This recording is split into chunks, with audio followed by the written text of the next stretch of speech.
Hello, everybody, and welcome to the Plus3 Futures and Commodities show. We are recording Friday afternoon, August 25th. My name is Ben Maldonado. As always, I'm here with my partner, Barrie Hederachi. How you doing, Barrie? Doing pretty well. Doing pretty well. Oh, that's good. One of those weeks we had to get through. Yeah, a lot of things happen and nothing. I mean, we went with a lot of movement in a lot of markets and ended up in the same spot, which is very interesting and Right. very telling. Before we get into anything, Barrie, do you have any administrative stuff you want to cover up front here? If you guys have any questions on any of the markets that we cover, comments, feel free to comment on them, and if there are questions, we'll cover them on the following show. And I think that might be kind of fun, Sure. because we never hear about what questions people might be having on these markets. Make it a little more interactive. Exactly. Cool. Very cool. Yeah. All right, so today I'm gonna cover the commodities, and the commodities I'm gonna review today are soybeans, cotton, cocoa, and nat gas. Barrie, as he always does, is gonna cover what we talk about the big five, which is ES, bonds, gold, copper, crude oil, and the dollar and the euro together. So before we jump in there, we always start off with Bitcoin, and Barrie and I were just talking before we started recording here. When I was looking at Bitcoin this week, we lost that full square, and now, we had that sharp move down, 2 days worth of volatility, and now we're doing these tiny bars sort of going sideways. And I was commenting, it sort of looks like the inverse of what we saw coming out of this low in November. We went sideways, and then we get a few big up bars, then we go sideways, then we get another big up push, then we get this sideways, then an up push, and now we've got the inverse where something looks like it switched here. This is going to be vulnerable, and again, in my opinion, it's vulnerable as long as we can't recapture this trend line and we're stuck below the full square. I think we're vulnerable where, right now we're holding on to this support, but we get down to the half square and lose that, then it's down to this full square here. So to me, it does look like, for whatever reason, the script has been flipped here, and we may be, starting some sort of downtrend. How big, how deep, who knows? But right now, price is telling us that odds favor more downside coming. What do you think here, looking at this Bitcoin chart? Well, yeah, at this point, I think odds looks like the momentum's definitely on the short side, right? I mean, we broke down. I mean, the big bar came down, and the reversal off of that really didn't get up to the main square. So it's pushing down. But you know what I noticed is that these two legs, they have similarities. This April to June leg down, starting from, let's say, April 14th right here to June 15th. And you guys that are watching, a lot of this is, even if you don't trade Bitcoin, it's good to kind of watch if you was trying to learn, because stuff we cover or stuff we see, things that come up, also apply to other markets, right? I mean, all time frames. And here's case in point. So that move from April high to the June, middle of June low, was like 45 days. And we had the same move coming from the June 24th high. I'm going to take that high as the beginning, June 24th, that first right one, here, right there, to right now. Right. Also 45 days. So it could be an interesting fractal there. Well, it's an equal, one of those things that we track, right? So it's equal number of days, both legs. And the shape is similar. They were both kind of downtrending, and then we get a bounce off of that. Sure. And in price, they're also very similar. It's an equal kind of a move, kind of an ABCD, reverse ABCD, right? Yeah. So that's what's there on the chart. So how it's going to work out, we'll have to see. But I think it's something to notice, because if that low gets taken out somehow, like you said, it does look bearish, and if we can't get above that square, let's say we get that low taken out, then I think we could expect a hell of a lot more downside than these little moves, Yeah. Because of that setup that we have. So if this 45 thing works, we could get what's expected is to have another little bounce up, just to even get into under 30,000, maybe 29,000 or so, right? Just to go up and test that. Mm-hmm. Test that line actually where you got that dotted yellow line right in there. Yeah, yeah. Yep. And so that's what's expected. So if it breaks to the other side, what I'm saying is because of the setup geometry that there is, I think we have a lot more short side. I agree. I think it's got to recapture this trend line, and then this dotted line is really the bull bear line for me right now. We got to get above that full square. Yep. So the longer it spends down there, the more vulnerable it is. So we just have to watch it and see what price chooses. Yep. Let me throw it over to you because I know there was a lot of action this week, and in some markets not a lot of movement, but a lot of action. Yep. Ended up in the same spot. Let's see what things look like. There it is, up and down, same spot. End up in the same spot. Pretty much, right? Just a couple of points away. It really looks like it. Although, we did cover it pretty well. We had our corners, we have everything tucked in. Yeah, man, look, your numbers were fantastic. Look, the 44.75 caught the top and your box caught the bottom. Yeah, right here. Yeah. The 43.70 line area, right? Well, I think you covered it. That's it. That's it for the ES. We go move on. I really don't. I mean, honestly, that's not a whole lot to add because we're in the same bracket, right? It's kind of like when we were spending time over here just to get up to speed. We left off with this 43.70 being a key level. Like if we hold it, we can run up and test 44.75. And if we fail that, then we were looking at, 43.25, down in this area, maybe a lower trend line. So the key to go off of was the 43.70. So obviously it held. We had a reversal. And we ran right up into 44.75 area and really couldn't hold above that. And we U-turned right back into 43.75. Yeah. Believe it or not, right? Yeah. And then the trend line held. Everything is in place.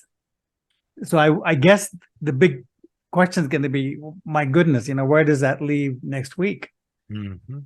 I mean, it really opens up the questioning for that. So before we jump into that, I just want to show you guys what happened on the 30-minute that we track, and we post this on Twitter every day. So what happened was that move, that up move that we had, I just want to show you guys because we talk about these ABCDs all the time and how they tend to, finish up legs and finish moves and week. All of that. So look at that going right up into that high. And what do we had the high? If you guys follow the 30-minute, every week we take a quick peek at it. Well, we had this 44.84 right up there. And this we've had for a while, right, Ben? I mean, we've had this for a long time.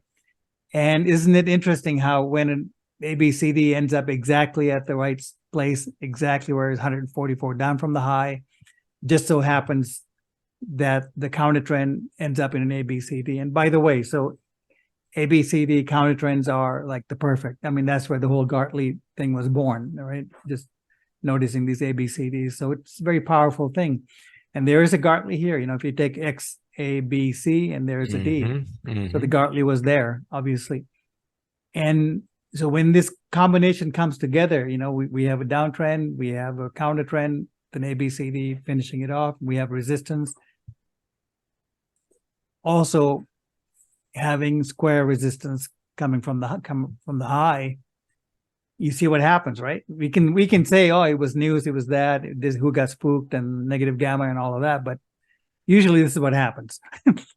It's basically it's a high probability setup, and I've been talking about that on Twitter with it saying, you get an ABCD into full square resistance, man. It is a really nice trade setup. Right. It's what we call like a gimme trade. Yeah. Or if it's into support, right? You get an ABCD down into support, into a full square on support. Again, it's another one of those high probability trade setups. It's not 100%. It's not a guarantee, but man, they work out more times than not and work out very well, just like that one. And the odds are way in your favor. If Absolutely. you wait for those to set up. I mean, it's not all the time, but when they do, they're good. Right. You just have to train your eye and have your brain looking for them, and then you'll see them and you'll see the setups, and then you'll start seeing Mhm. how well they work out, and then you'll have the confidence to do it. Because if you're trading someone else's setup or someone else's system, man, and you don't have confidence in it, somehow you're going to mess the trade up and get shaken out. It just happens every time. Yep. And here the other thing was we had a false break right at the high. I mean, that's the two things we talk about all the time, all in one. Right. That's why I made that post in real time, right? So we had the ABCD finish up. On top of that, we had a false break right there. You know, this outside bar that peaked just above that. So that was in place at almost a gimme setup. So that was a fast move, right? Okay, so here's the other one. You know, we had a false break right there. Right. Here was a high, came up into the false break right at that 45.15, and look at that fast move down. So this is what you want to be in, because your risk is so limited, and here's the potential. Risk is so limited, here's the potential, right? So this is why we talk about these, well, a lot. And there's a false break up in here. I don't know if you guys can see that. That was on July 31st. We had these highs, false break, and then fast move. Well, it's what we spend our time looking for. That's what we look for. That's true. We look at them. You watch hours and hours and hours of these charts looking for those formations. Well, just to say, in a shorter time frame, we were able to kind of really catch the corners on these, even though we don't trade the corners, we trade in between the middle part. Right. You got to be able to identify them to catch the middle. Absolutely. It helps you get them early. So let's look at it for next week.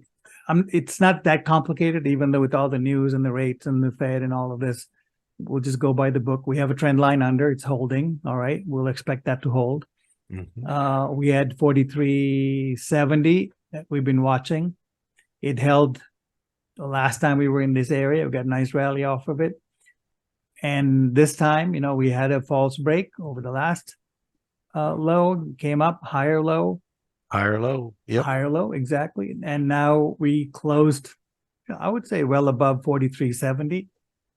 And on the 30-minute, we've been talking about being able to close above this 44.30 to really start picking up momentum to the upside, right? So I call this green area. I don't know if you guys can see this. It's like, you know, zone A. It's between 44.18 and 44.30. Just about 10 points, so it's not much. But the idea is this is the half square, which is really no joke. So if we can get above that, all right, we can see momentum shifting a little bit. If we can really get above 44.30, I think then everything's going to swing, sentiment's going to swing to the bullish side. And any pullbacks from here on, if we can obviously hold about 44.18, I would expect the markets to be very strong. And we can, you know, no S&P being what it is, I think 44.05 would be the minimum of any kind of a spike counter trend on the way up. So that, you know, obviously we're not going to get it when we get up way up here, but in here, it's possible we peak above 44.30 and then come back down to 44.05 even, just to sort of do a flush. And you can see how there's something there, right? You can do this 44.5. You guys been watching. We had that line in there for a while. It won't be active for much longer, but it was there, and you can see there's some buildup. Like even today, you can see how we banged up against that, sold off, and then came up, and now we have that ABCD to the upside. It was a focal point for battles all week, that 4400 area, 4405. Right. So we're going to look at the daily in terms of what evidence do we have. What we have is 43.45 held. We had the 43.88 area hold, and this 43.70 is going right through there on the daily chart. That more or less held. So we have to look at the upside, unless there's a complete reversal, which is fine. You know, we're traders. So basically, we're looking for more upside. And we looked at the 30-minute chart just to kind of give you guys an idea what levels we're watching. Back on the daily chart, 43.70 really is what we need to hold to keep the balance on the daily chart. So we'll continue to do that. The lower trend line, we'll just extend it out and see how that works. Now, this is a fairly steep trend line. So, you know, we can hold this. It's market's in pretty damn good shape, right? I mean, this is nothing to snare at. Yeah. And Interesting. You're 43.72 on the daily because my monthly support is 43.60, which is a half square. okay, so he's right there. Right in there. Yep. Right in there. Mm-hmm. All right, so long as 43. So we're going to key off of 43.70 again, because Yep. that's where we ended up today, like a week later. Mm-hmm. So we'll go off of that. Basically, if we can hold this, like we talked about the pullbacks and everything on the 30-minute, we can expect to trade on the long side. And like I said, man, if we clear this 40, if we can clear this 44.30 area and then take on, let's say 44, 75 area, we could just really get up in here and test this 45.80, this box up here, and I'll pull that out. Mm-hmm. But we can definitely get up there in a hurry and test that out. And there's a ABCD sitting there, so we'll just draw that out just for fun. Mm-hmm.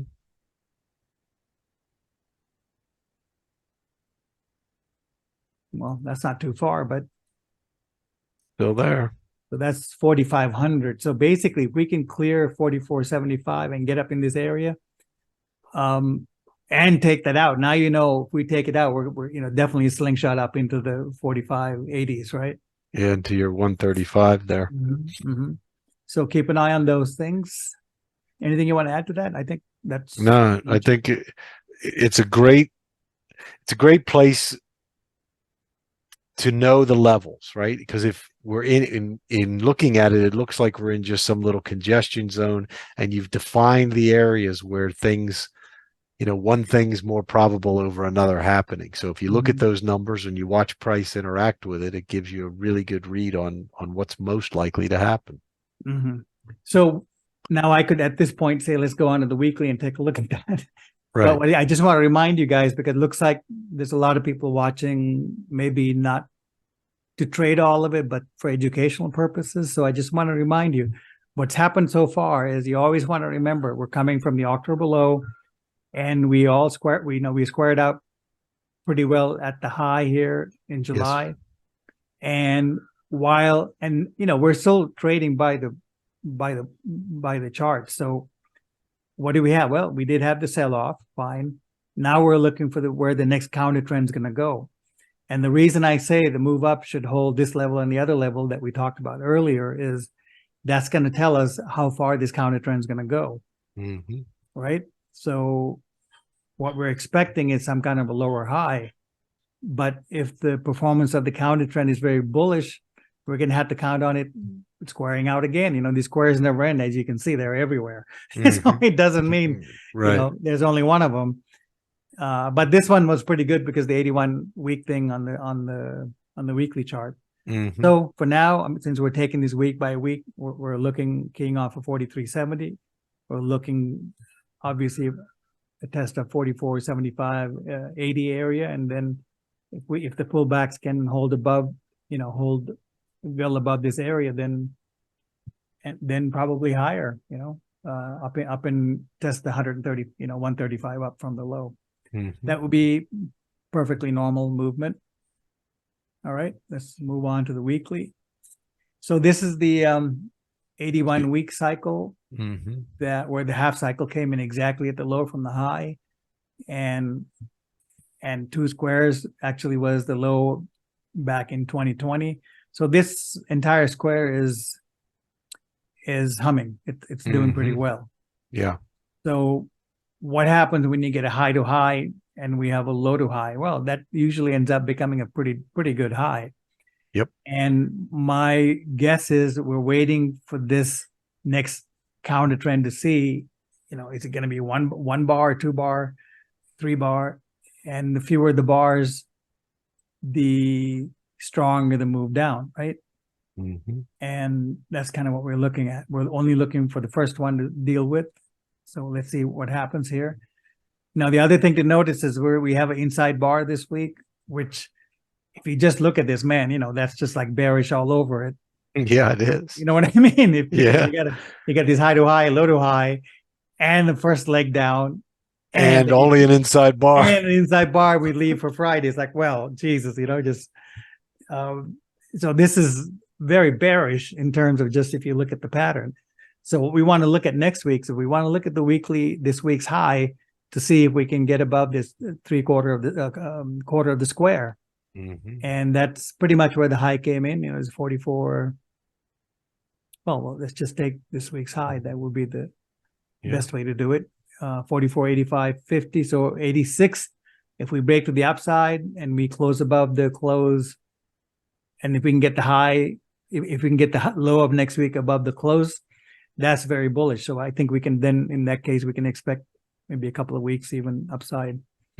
So we'll see how that works. Now, flip side of that is we take out this week's low. Well, then I think we got little ways to go and probably go and check this 41.75 zone that we drew out last week. So this is like and we talked about how even if we get down to here, it's still very bullish. And all of this almost a year-long set of highs should provide good support. So we'll leave it at that. Anything you want to add to the weekly? No, I think that's a real good coverage there. All right, let's get on with the more fun stuff. So we had bonds. Man, look at that. Look at that, right? Beautiful. Worked out. So we left last week saying, we were bearish and we were looking for a test of this low back here. And we got the low and a little bit of a bounce off of it. It's still under the trend line. So this is all still bearish stuff.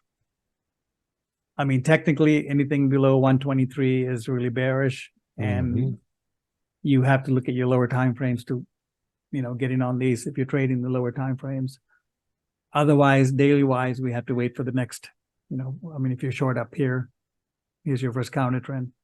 And we're looking for lower. So we'll see what happens off of that low. ABCD is pointing lower. So I'm guessing we have a little bit more to go and we stay bearish for now. Yep.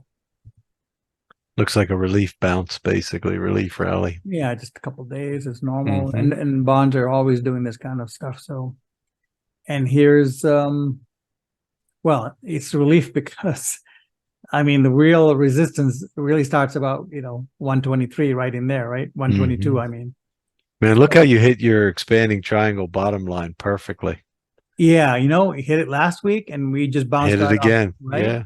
And hit it again and came off. Actually, maybe it's time to expand it. We talk about this stuff once and then we just kind of forget. But that's the beauty. You leave it on there having drawn it in months ago and look at that. It works. Yeah. I noticed, I know we talked about it at the time, but another perfect technical hit, right? We had the triangle, broke down, came back, we called that, kiss of death or, kiss from below, right? The kiss goodbye. Kiss goodbye.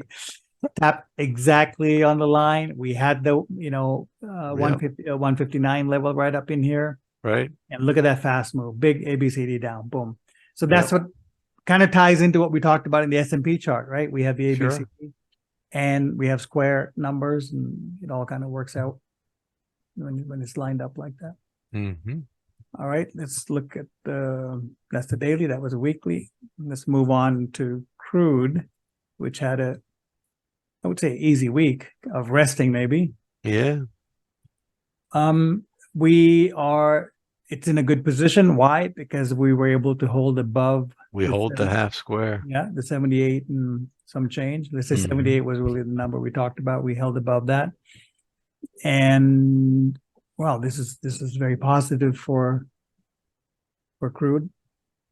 And for next week, we're expecting, because of the way the pattern is and how everything's looking, I'm expecting it to really spend the time between 78 and 83 next week, unless something drastic happens. So now we know after this, 1 day move away from the low, next week, we don't want this low to get taken out. If we get taken out, then we're definitely looking at 73 to the downside. So there's a trade to the downside. And if any pullbacks hold above this 78.5 or so, now that we pulled away from 78, then I think it's bullish going up into 83. And given the, sort of the march that we had and a clean leg down, it's rare that we continue to do that. So expect possibly some of that surprise draws and surprise build-up kind of news, Right. right? Playing with Right. you and keeping prices in within this range. But basically, you guys know what the levels are now. And it's really impressive that it held the half square, Barry, because think of the news that's coming out of China, which they're at an outright deflation, their Mhm. economy's in shambles, and everyone was saying, oh, if China doesn't have a strong recovery, crude and the commodities are going to get killed. And look at how crude just basically yawned at that news. Well, I tell you, if you watch the price pattern, you can see how clearly some of these prices seem to be manipulated. Okay, I'm not saying it is because I don't know for sure, but Right. what I mean, here's the case in point is that we had this Wednesday down, right? Like, okay, Right. we're going. And it took out these other lows, took out all the little guys, you know, all the stops are in there somewhere, right? Right. Come Right. out. And then we have an inside day on Thursday, which Yep. looks super bearish. Okay. Right. And what happens on Friday? Well, we go down a little bit after the open and then boom, took out, Boom. went out. Yep. And everybody that had their stops above, you know, Thursday high, Wednesday high, well, they are all cleaned They up. all got cleaned They all up. got clean. So this is what I mean. You know, it's if you watch the technical side, I think you're always better off. And if you try to mix the things up with news and everything, you can't really trade the news because it's always No. history by the time you get it. So Yep. No question. so anyway, yeah, you're right. That's a good observation. Let's move on to the weekly crude. You can see, well, this is what you were talking about, right? We came down and got bought up. Now we're back Yep. above that 8. We were back in the box, let's say. Yeah. And, you know, obviously we'll see the strength build up when we can start putting a couple of few bars inside the box, right? I mean, that's what we want to see. But the fact that as soon as we slip out of the box, that it gets bought up, it's a good sign. I think just to remember that. Right. You know what I mean? Yeah. And you can see up here, before that, what happened is if you take the lower line of the box and draw it up here, it's this dotted line. You can see before we drop down, you can see how anything above that, you know, it was getting sold. Yeah, Yeah. exactly. And here now it's for like 1, 2, 3 weeks, you know, they were getting bought up. So keep an eye on that. And the level is 70, what is it? Let's say 79.67 is what comes up, but 79.60 somewhere in there. And like we said, you know, long as we're below this 45, which is 85 on the week basis weekly, it's definitely not in the most strongest position, but we're building up, you know, we're building up level by level, and this is how it works. And this correction we were looking for after we hit the 45, so we had 2 week correction, pretty good. And this week we got bought up really strongly, very good. Like I said, if we take out this week's high next week, then expect stronger prices. Right, Ben? Looks good. Yeah. Yep. All right, moving on to gold. Not Violently sideways. Yeah, and we really pushed up into this. Man, that 1940 is box good. and into the 1940. So it's a bit of a struggle. It's a little bit of an offset. It's not exactly 1940. It's really probably it's 1950. Got a little pushed in a little bit. So I don't think the Gartley is in play any longer. It's some other pattern that's working here. And maybe I'll leave it in there for now. Because, you know, we could have an ABCD right here. That's another possibility of how it could be setting up. So it's good to have them on paper just to see, because them not working is also a sign, you know. Yeah. So that one, you know, we get down to 1856 or so. So we'll watch that for now. Not much. 1940 is what we're going to key off of, and we're right in the smack in the middle of it. Either we're going to settle above it, and I don't see a big move coming, so we'll settle above it and sideways, or if we get weaker, I think definitely we're open all the way down to 1887 at least. Yeah, I mean, we got to get above your 90 to have anything happen here on the upside. In a big way, yes. Otherwise, we have to just kind of watch to see, you know, what kind of... Let it chop around. Yep. Yep. All right, looking at the weekly, I think it's a clearer picture. We have 1919 basis weekly was sort of the support line, and you can see how, you know, we held it for a couple of weeks. Last week we held there. This week we got bought up from that line. So looks like, you we could spend some time above that, but in this area for now. Again, when this happens, we get to key level and we have a bigger pattern working potentially. And if we take out the low of this week, then you can pretty much count on some weakness coming in. Mm-hmm. For now, it looks kind of gentle and not very threatening. Mm-hmm. Copper, well, we came back up into towards the half square. Not much to say till we get on top of that. Below this, I'm guessing it's just going to be, well, like you say, perfectly sideways. So it's gold, copper, silver, all sideways. We got to just let him be. Let them be. Yep. It was sideways, all right. But what happened on the weekly was, remember, we talked about this, a little bit of a dip and it held the line and shot right back up. Shot right back up. So this is good. And I would say the basis weekly, what I would say is if it's going to continue to pick up anything upside, we have to hold this week's low. Mm-hmm. I'll leave it at that. The dollar did well. Here's what we talked about last week. We had these ABCD drawn up, equal moves. Mm-hmm. And remember earlier I said when you put these on, no matter what happens, if it holds it or not, it still gives you feedback. It's information. Sure does. Yeah. Right. And here what happened was, we sat around right under that for a few days and we broke out to the upside. Push through it. Yep. Push through it. We're holding the trend line. We've been bullish the dollar and we'll just continue to remain that way. And your chart analysis basically pointed to that. Saying that the weight of the evidence was to be bullish, and it pushed through the ABC. Right. And now it looks like we have a little bit more room to go. Mm-hmm. Right. We're rolling along now. Mm-hmm. All right. So here's even a better bullish picture. Yep. Of the dollar, what's happening. I'll just take it from last week. We came up into the line, we stopped right there. Mm-hmm. And we were joking about that, like, wow, it could pull back because of that. But if it breaks through, it's very bullish.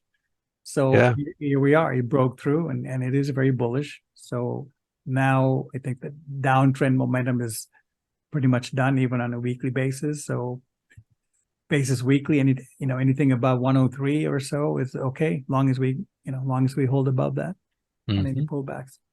So it's built to some quite. I mean, that's what a dance here, right? Yeah. All the back and forth, and so amazing.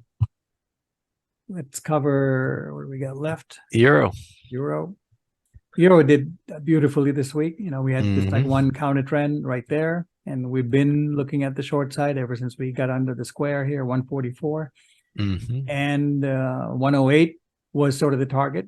Of course, we got the quarter square there. We came right into that, well under the trend line.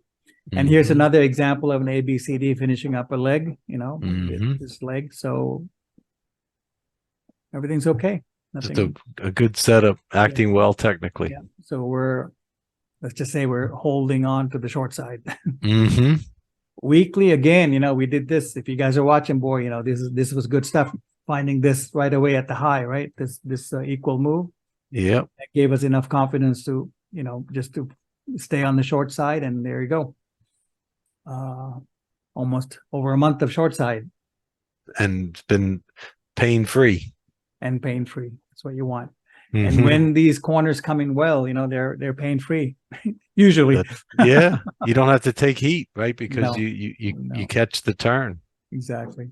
And we talk about pain, pain is really relative to the risk that you're taking, right? That's right. And that's what I wanted to talk about earlier when we were looking at the S&P chart. We were looking at the daily, where was that? These corners that we saw, it was a 30-minute chart, right? Like here, when we see these kinds of patterns, the risk is so little compared to the reward, and we don't really talk about that too much. And I don't think people watching or listening are going to think that far, because this is a video, it's playing fast and you just kind of listen to what people are saying, right? But if you kind of put two and two together, you can see how little the risk is at these levels and the reward, right? So that's what you really want to look at. Here's a little bit of risk and here's the reward. Yeah. And you can see these points aren't everywhere. It didn't happen here. It didn't happen here. It didn't happen here. You know what I mean? It's not like you get these chances all over the place. Nope, And you got to find them. you got to find them, and once you start following it like a story, they just show up. Mm-hmm. Let me see what else we got here. No, nothing there. I wanted to look at the. Are you covering natural gas? Yeah, but Yeah. Okay. you can. We have a lot of natural gas fans, so you better start covering it every week. Yeah, yeah. uh, Glutton It for could. punishment. I don't know who these people are, but all right. It's continuing to put people to sleep. But man, when you look under the hood, things are happening. Yeah. You shouldn't fall asleep on this one. Mm-hmm. And but that's how they build up, right? That's how they build up the momentum. So Yeah. this is okay. We came down, did a little false break, if you guys notice right there. Yeah. Boom, 2 days back up. On the other market would be the Hang Seng, where we broke through. We talked about the weakness and support at 72, and we slipped right through it. Not quite to the ABCD down, and we have a potential Gartley sitting here. Well, Ben didn't quite get up to the square, but your dotted yellow harmonic line definitely stopped it. Yes, it did. Right, 15,360. It's interesting because harkening back to your S&P, the E-mini analysis, we're seeing something similar here, right? Mm-hmm. Right. We had this sharp move lower, first wave down, so to speak. And we had a nice square at the low. It was 45 by 22 here. Mm-hmm. 45 degrees in price and 22 in time. Had a push up, got stopped by the harmonic balance point, pushed back down, and now we made a higher low. And we're fighting now at this half square, which is 14, I think it's 14,995, right around there. Mm-hmm. If we get a close over that, that'll be bullish. It'll at least give us the odds will favor, as long as we stay above that we go up when we attack the harmonics balance point or the full square. All the way up, the momentum was supporting, and now you can see it's kind of an uphill battle. The real test is going to be, just like you were saying in ES, the real test is going to be, where does this first pullback wave stop? Mm-hmm. So far, we got stopped by the harmonic balance point. Does it get up to here? Do we make that lower high? If we do make a lower high, that's when it's, potential for a really fast third wave move. Mm-hmm. But today, I think we had a good square. Last week on Friday, we had the good square at the low. We made a higher low today, and look, you can see the bar where we're going to be closing near the high of the bar and above the half square. So next week we should see some follow through, and let's see how it goes. It doesn't have to be sharp either, right? We could, bounce around in this half square or this, this 3/4 of a square for weeks and weeks and weeks and burn off time before the next, cycle hits. So Right. the balance has shifted. Now we're just trying to zero in on, where is that next sort of fat pitch to swing at, where you have that good risk reward ratio with, some sort of ending up into resistance. That's the ideal thing we'd be looking for. Right. Anything else to add here on this one? No, you covered it. Yeah, we'll continue to watch it next week, see how it goes. Okay, so and shifting over to the commodities, what we're going to look at is we're going to look at soybeans, we're going to look at cotton, we're going to look at the cocoa short setup and nat gas. Mm-hmm. Wheat and corn are both trying and sort of getting ready and rounding into their bottoms. I just didn't put them up this time because I thought they still have some more work to do. It's still fairly sloppy. As it's making the bottom there, it's not getting some sort of V bottom. Not that we were expecting one. The one thing that to take notice of in corn, we're not going to look at it, but I just wanted to mention it. We did have a weekly reversal up. So we we had a series of down bars on a weekly basis. This week we eclipsed the high from the previous week. So we do have a weekly up bar. So that's a very good sign with corn. But let's go jump in and look at beans for now, because beans look in really good shape. So we had this low come in months ago, which we tracked into the low. We had the first push up, and here's the first pullback wave. This low looked good. We were able to put a trend line in on it, and now we've made another higher low and another higher high just in this mini wave, right? Because the reference points we're looking at here is this low. So we made a higher low compared to that, and this high. We have not made the higher high yet, but we're pushing up in the next wave. You can see I drew this trend line in a few weeks ago when this high came in. Right. We're just tapping it here at the close today. But the interesting thing I liked is we pushed above the harmonics balance point, coming up to test this full square. If we can clear this full square this week, we break this downtrend line, and then we begin attacking the downtrend line from the start of Ukraine war highs. So that's pretty significant. Yeah. But this one, we have a definitive higher low. We've started the push up. And I think it's leading the grains right now. So I would focus here for the shorter term trades, on the bullish side. Anything else to add here on beans that you see, or levels that you like? Well, just what we covered last week, from the February high, square 72, 50% would be 14.14. So I think, once we get above that, we can start really getting some traction. Till we get above that, it's just, we have to wait. And your 14.14 is right in your downtrend line, basically, that all-time, that high downtrend line. Right. So we can take that out, then we're in good shape. I would agree with that. All right, let's jump over to the cotton. Very nice developments in cotton this week. Yeah. And I'll tell you why. We've been in this this and nat gas are the two biggest bases that we have in the commodity world right now. The previous one that already broke out was crude oil. If you remember, we had like about a 3 or 4 month base there before we got that nice move out of crude. Well, cotton has been basing since last November. So we're going on 9-10 months now. What happened this week was, the last few weeks we made a high, pulled back, then we made a slightly higher high, then had a sharp pullback. But it put in another higher low, and we reversed up strongly off of that this week, closing at the highs for the week. It's one of the first closes outside of this channel. All these bars, believe it or not, Barrie, the closes were inside, except for this day. I see. It was like a little triangle. Yeah, they closed inside that. So we're pushing up and out. The next big test for me is the half square. That's at 90. If we get a close above 90, we're sitting on top of all this price action. Everything from since last September. See where we got stuck under here and here and here? Right. This, I think, once we get up on top of that 90, that's when the launch happens.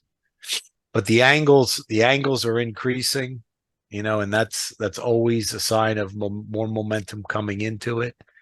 I know it's been frustrating for people that are expecting short-term moves, but when you have a base like this, you want to catch the move out of it, because the moves are really, really explosive.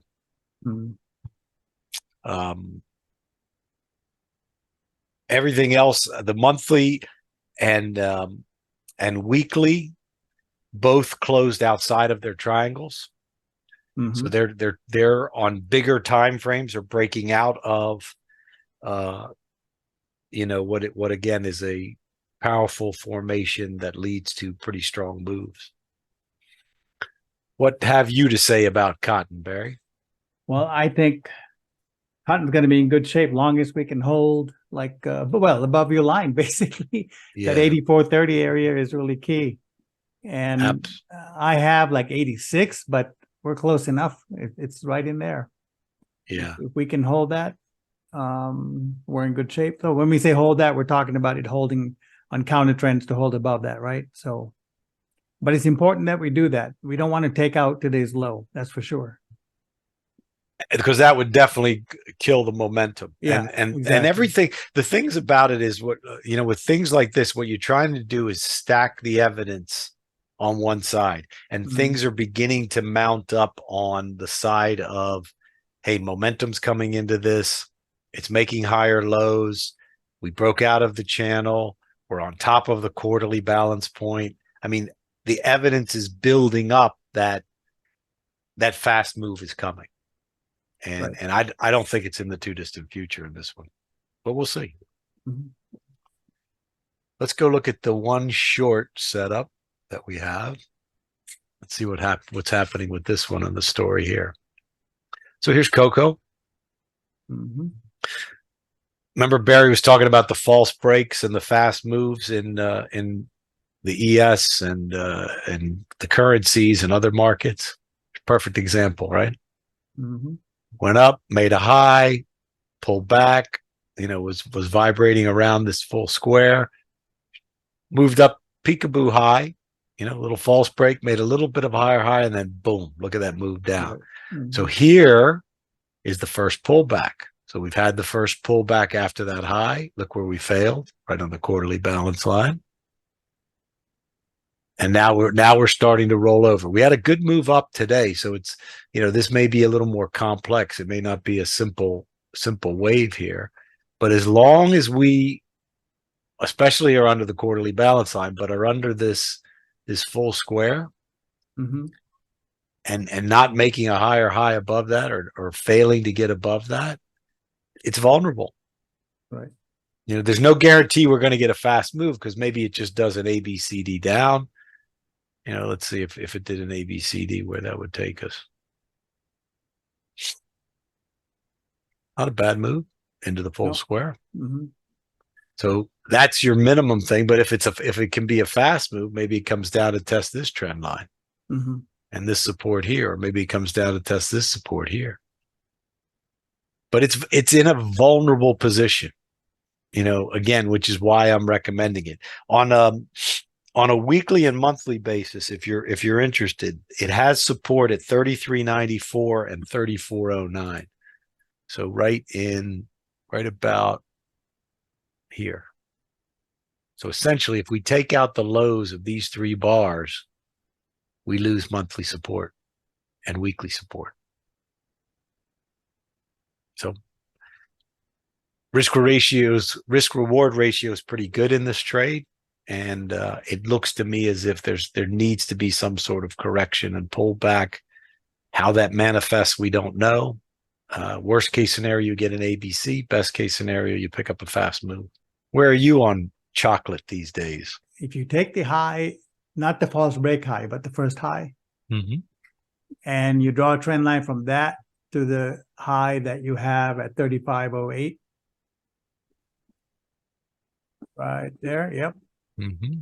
I think that's the trend line to watch. So there isn't a whole lot of risk involved. And the reason for that is that trend line is the XB line. If we were to do a Gartley off the high, that X being that high up there, meaning the first high, right? Right. Maybe you want to pop it up there. If you just do a Gartley, it's pretty cool, because you can see the Gartley target will be a lower high, but boy, it'll push you almost to the end to get you to, and drop in the equilibrium line just for fun, right? So you see. Oh yeah, that would be nice. But you see the trend. I see your XB line. Yeah, right there. Yeah. So the XB line is there. So basically, if we stay under that, then we know, Gartley's going to fail and we're just going to go on down, right?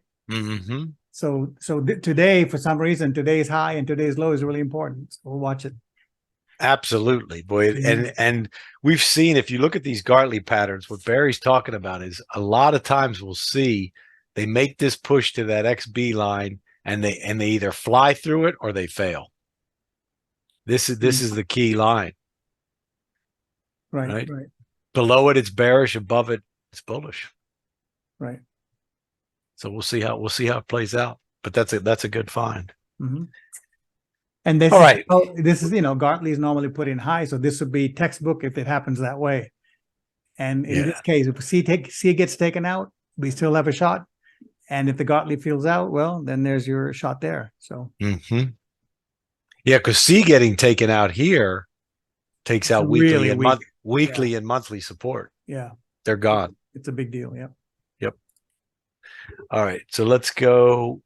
So watch cocoa. I think it's a very good exercise in allowing the technicals to help you get into a position where everything about the market is saying, oh my God, this is so bullish. It's been strong. Everything's great.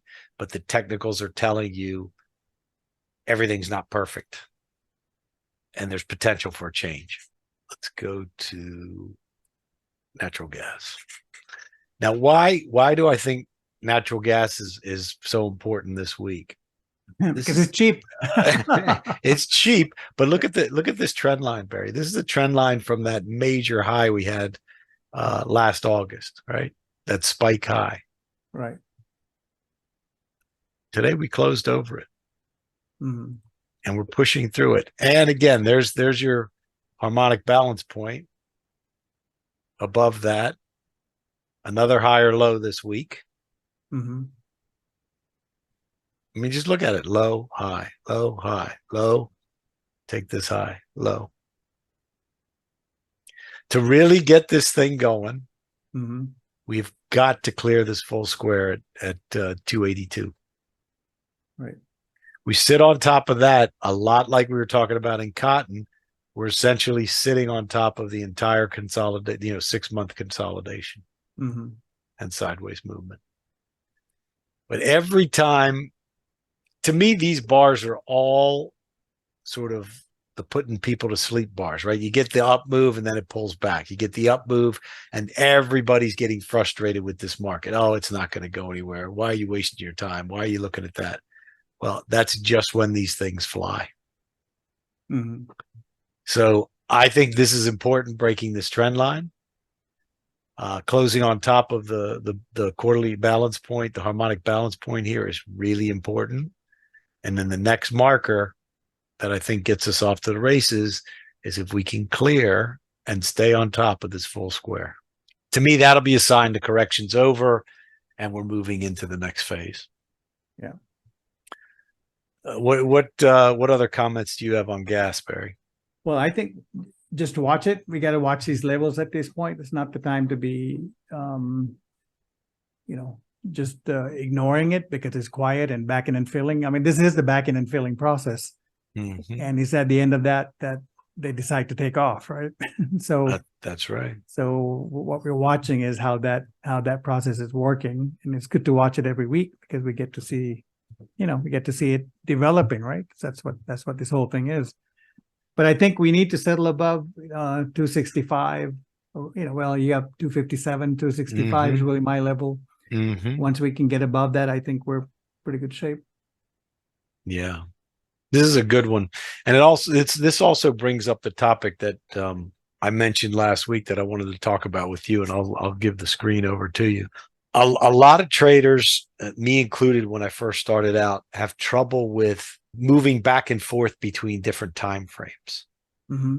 Like you look at one time frame and something could be bullish, and you look at another time frame and it's unclear, or it might even give you the opposite sort of conclusion. How do you deal and what do you do to sort of regulate yourself between the different time frames? How do you not get confused? How do you not sort of look at one and try and trade off another? Because that's where I think a lot of people get messed up. Can you see that? Yeah. That's your 30. Yep. So I don't think, I think the complexity that we bring in is just on our own because we could just keep it as simple as we want, or we can move it as complex as we want, especially these days with all the computers and endless monitors and endless indicators, right?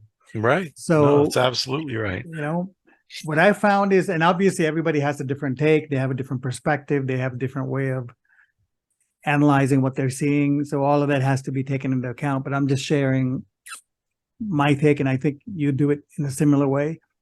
And my thing is the main thing is the main thing. So you have to, if you're trading the 4-minute, you have to watch the 4-minute. If you're trading the 30-minute, you have to trade the 30-minute. And multiple time frames come in. For me, the way I use it is I use it for corners to see when the larger trends have ended.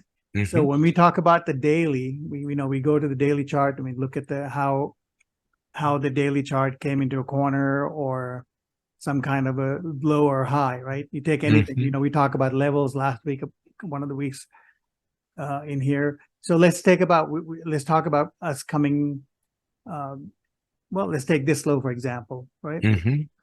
If we're coming down into this low, if that low is in place, so what I mean in place is if it holds and we have the first pullback, here's the higher low, and then we start to move higher. So from about this point on, I have a mental note, or I'll take these levels, the low of this low, price of this low, price of that low, the higher low, and I'll put it on the 30-minute chart, and I'll have those in place.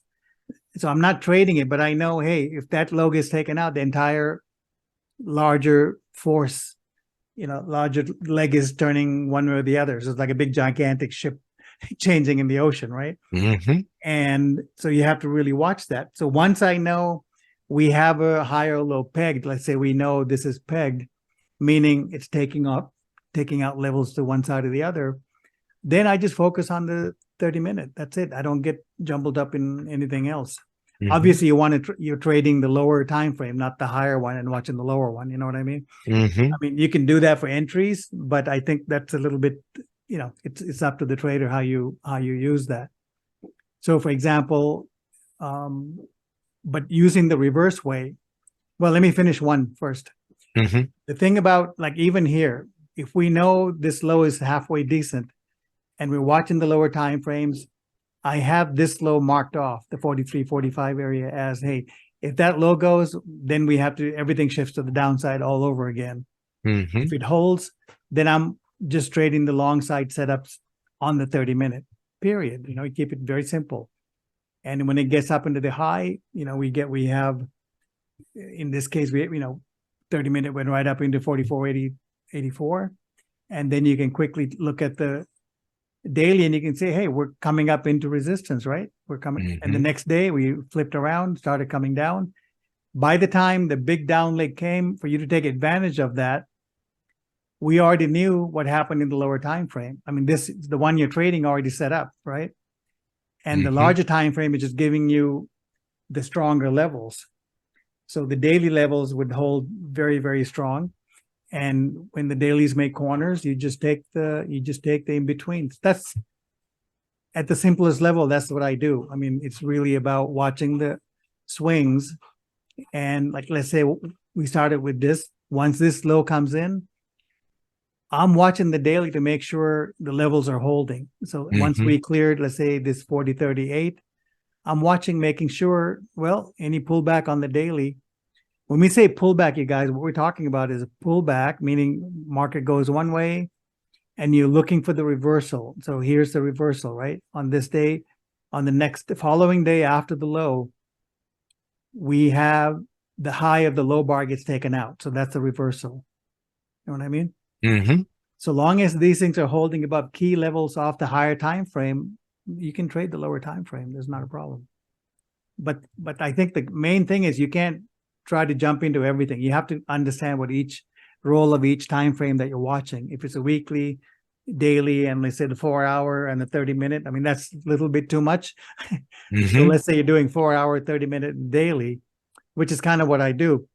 Then you just mark off the daily and the 4-hour levels and you trade the 30. That's all you do. And that leaves a lot of confusion out of the way because you're not getting mixed up in 4-hour signals. You're not getting mixed up in the daily signals, but you know where the key reversal points are, meaning if the daily gets under that certain level, you don't want to be buying that on the lower time frame. Right. Clearly. So that's how I use it. I use them sort of like backstops, so we don't go below a certain point. I'm not taking any buy signals above a certain point. Above a certain level, I might not be taking any sell signals. So it sort of helps filter the lower time frames, and also to frame the lower time frame so we know within the box that we're trading within, and your boundaries. Right. And I know that I try That and makes use sense. the, Yeah. yeah, absolutely. I try and use the higher time frames, and you just articulated it, but I'll say it differently. Mhm. I try and use the higher time frames to help me eliminate the noise. Absolutely. And the noise is what you see a lot of times on the shorter time frames. Mhm. I mean, the absolute noise free is the weekly for me. Right. The issue there is, man, it's a little bit too long for my taste, Right. It's But tough to trade a weekly because it's you tough gotta to you gotta trade, take a lot of drawdowns. but what you can do is you mark this high right there, And and you that's mark key. this low. So Yep. so on this, when this starts to go higher, you know where that leg is, and when we have a weekly reversal, you mark that. So what happens when you look at the weekly and the daily and the 30, let's say, or the 4 hour, is you might not,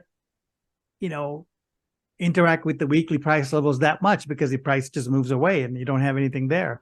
So Sure. they're just in the background. There's not much to do. And the daily, the same thing. If you're really looking at a daily and a 30-minute, once you have the key turning points on a daily, everything else is just price action on the lower time frame. So you just trade that, knowing where the key, the important frames are, the levels that are framing the box that you're trading in. Sure. And for us, it's kind of easy. I mean, it's interesting that you put up this topic because we're talking about boxing. I mean, all these squares are just basically boxes. So we're really trading box to box, right? So here's That's a it. box, right? There's another box. All these are boxes. So once we broke out of here, we had the next box, and we even used the 50%. So once we got this low, we had the smaller box, which is quarter of the square. Then we have a larger box. Okay, so box to box is how we trade, and we use the levels to help frame the lower time frames. That's really all it is, and then it makes it, your risk is definitely much less, right? Mm-hmm. And that helps you think straight. and that's been my rule with the commodities, right? Because we looked a few years ago, you and I were looking, and we were saying, based on the cycle work and based on the charts, it was a cyclical move, like a big cycle move was happening in commodities. And so I've been using the monthlies to help me filter that I'm not taking any shorts in these things, because the monthly is in a very bullish position. We isolated a low, we got a breakout, we got a retest and a move. And so that's a good example of what you are articulating about, how you use the higher time frames to tell you the direction to look for on the lower time frames and get in. And Man, absolutely. and The make commodities, monthly, weekly is crucial, as you know, Yeah. if you want to catch the big moves, right? Right. So yeah, I thought it was a good topic for us to talk about, because I think it's a source of confusion, not only on Twitter, but I think for traders that are, like, you can't day trade off a monthly. You have to match it up with whatever style of trading you're doing. You have to have the right time frame you're analyzing. And we focus a lot on our show on the daily, weekly, but it doesn't mean, we put a position on and then go away for 6 months. Barrie, you're a great day trader, and I know you day trade effectively, but you still look at the big picture and incorporate it into your day trading work. Well, that's the framing part that we talked about, right? So you use your monthly and the weekly to frame the daily commodities. And so once you pick your time frames, it's just, then you frame it and then you trade the lower time frame. That's really what it is. That's great. And it helps you really stay with the bigger moves is what it happens. And you eliminate all the noise, or most of it anyway. And that helps you keep your head straight. And it helps you stay off the, trying to predict all the wiggles, right? And say, trade all these little wiggles and things, because generally the risk reward's not there. And that's, that's what we always try to do, is get into a situation and find setups where you've got a very favorable risk reward. And a lot of times in our work, it's because of the daily or the higher time frame setup that we're trading, incorporating it into these smaller and shorter time frames. You know, there is something I should bring up, and I just thought of it because Go ahead. And that is what I've realized. I don't really watch a lot of people. I used to when I, back in the days. What I've noticed is when people talk about multiple time frames, people use that now, but what they're doing is they're watching the higher time frame momentum, right? And then they think, well, momentum's kicked in a higher time frame. Stochastics is doing this, or some indicators doing that. Therefore, I'm going to go long on the lower time frame or short, either way. So I think using higher time frame momentum alone is kind of a dangerous business. It's not that reliable because we have all kinds of corrections in between. So I think that's kind of a problematic thing. If people are trying to use, they hear about multiple time frames and they try to do it with, Fibonacci or momentum. What happens is, it's obvious what happens is momentum shifts and it just never straightens out. You might get 2 trades a year that sets up perfectly. The rest of the time, you're struggling to figure out what's happening because momentum's always history, right? I was going to say that was a hard lesson I learned. Momentum is lagging. It's a lagging indicator. And it's always history. So that's why we use price levels, which is now, where's the price right this second? It's about as now as it can get. And so watching the price levels, we tie automatically into the structure. So structure and price levels kind of leading the way versus where momentum is sort of it's third place at least, right? And the structure will tell you between the structure and the levels, you can gauge the momentum if you can start processing it like that. So that's why in the morning I'll talk about the 30 minutes. Hey, we have to hold above this, hold above that. And you can see all week, which was a nutty week, but we got through 30 minutes. It was like perfectly navigating around all the icebergs. And the reason for that is we're not really relying on momentum as some kind of a big input. Yeah, it's an input, but it's minor. I think structure comes first along with levels, and then the whole multiple time frame idea, can take shape in a way that's practical and you can actually trade it. Sure. Right. And where's your focus going to be this week, Barrie? I know I'm going to be watching beans, cotton, the cocoa short setup, nat gas, because that and cotton I think are basing, as I said, a lot like crude was basing a month or so ago. So we want to stay on top of that. Want to see if we do get a counter trend in ES where and NQ where that ends up. Those are my focus. Where are you going to be watching? Well, S&P as usual, and the bonds to see if we're done going higher and see if there's a short setting up, and obviously crude to see if we're going to have a continuation towards 83 at least. Gold, not so much. Keep an eye on it. That's about it. And the dollar and the euro, we're going to watch to see if there's a continuation of that. And that's about it. That's kind of what I'm watching. And of course, the commodities. We have cotton going on, and we have cocoa and natural gas. We're keeping an eye on. Sure. So yeah. Well, listen, everybody, have a good weekend. Rest up. I know it's the dog days of summer, but I don't think things are going to be slowing down in the market. So rest up, be ready to go, and have a great week. Have a great week. Good show, Barrie. Thanks, Ben. Good job. We'll talk to everybody next week. Bye. Sounds good. Thanks. Thanks. Bye.